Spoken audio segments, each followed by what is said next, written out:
Halo kabar Demi Masa, kembali lagi bersama Demi Masa.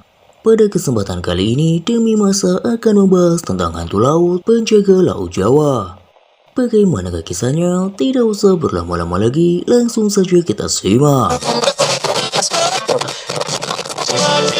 Nenek moyang bangsa Indonesia memang memiliki kemampuan yang tidak diragukan lagi dalam mempertahankan tanah air tercinta ini. Mereka bahkan membuat kapal cunco atau jung yang membuat bangsa Portugis merasa ketakutan pada masa itu. Bahkan hingga saat ini armada laut Indonesia masih menjadi yang paling ditakutkan oleh dunia.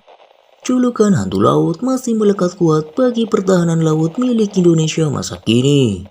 Tapi secara telah terukir, bahkan peninggalan tersebut hanya tersisa cerita belaka tanpa pernah terlihat langsung oleh anak cucu mereka.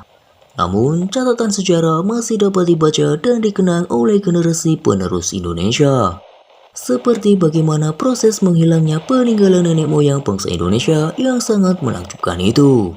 Pada 22 Februari tahun 1513, Fernão Pires de Andrade yang merupakan kapten pemimpin armada Portugis dalam melawan Patiunus di Demak menulis surat kepada Alfonso de Albuquerque yang berbunyi, Jung atau Junco milik Patiunus terlihat membawa 1000 orang tentara di kapal itu. Itu adalah hal luar biasa yang baru dilihat oleh kami.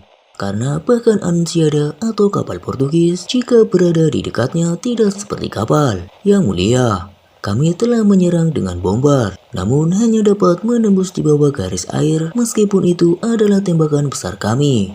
Esfera atau meriam besar Portugis tidak mampu menembus kapal itu, hanya sampai memasuki lapisan luarnya saja. Mungkin butuh 3 tahun untuk membangun hal sebesar ini. Jika Yang Mulia pernah mendengar cerita di Malaka soal Patiunus yang membuat armada ini untuk merebut Malaka, tutup Andrade dalam surat itu.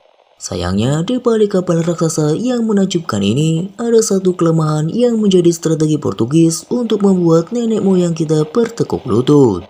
Kapal ini kalah lincah dengan kapal milik Portugis yang lebih ramping. Namun rasa takjub Portugis terhadap karya Indonesia tidaklah sirna. Bahkan akhirnya Albuquerque memutuskan untuk mempekerjakan sebanyak 60 tukang kayu dari Jawa untuk bekerja di Malaka. Mereka diminta membuatkan satu jung atas perintah Raja John III untuk dibawa ke Portugal untuk menjaga pantai di Sakaven. Diketahui Cina juga memiliki kapal jung ini sebanyak hampir 1000 kapal. Namun, jung asal Indonesia berhasil membuat ketar-ketir bangsa Cina karena satu jung Indonesia bisa mengalahkan 20 kapal jung Cina. Bahkan, jung Indonesia dapat menghancurkan Kanton atau yang sekarang bernama Guangzhou, yang merupakan kota terkaya di Cina.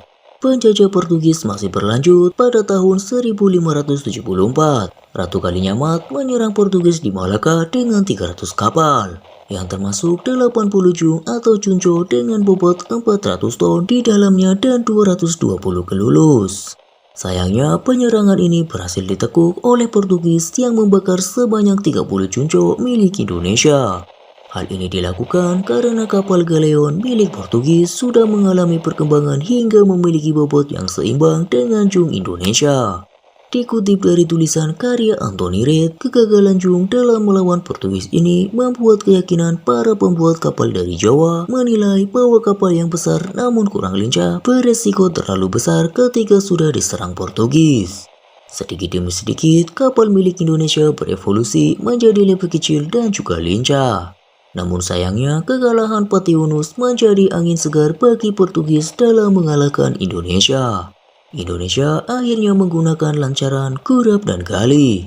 Lambat laun, kapal jung benar-benar menghilang karena adanya kebijakan kerajaan Jawa yang telah ditaklukkan Portugis dalam penyerbuan Malaka. Hilangnya Selat Muria juga menjadi salah satu faktor hilangnya jejak jung milik Jawa. Kalangan kapal-kapal besar milik Indonesia terdampar begitu saja di daratan sepanjang Rembang Demak tanpa bisa mendapatkan akses ke lautan. Demikianlah sedikit kisah tentang hantu laut penjaga laut Nusantara. Bagaimana menurut Kamera Demi Masa? Jika Kamera Demi Masa memiliki pendapatnya tersendiri, tulis saja di kolom komentar. Sampai jumpa di kisah-kisah selanjutnya.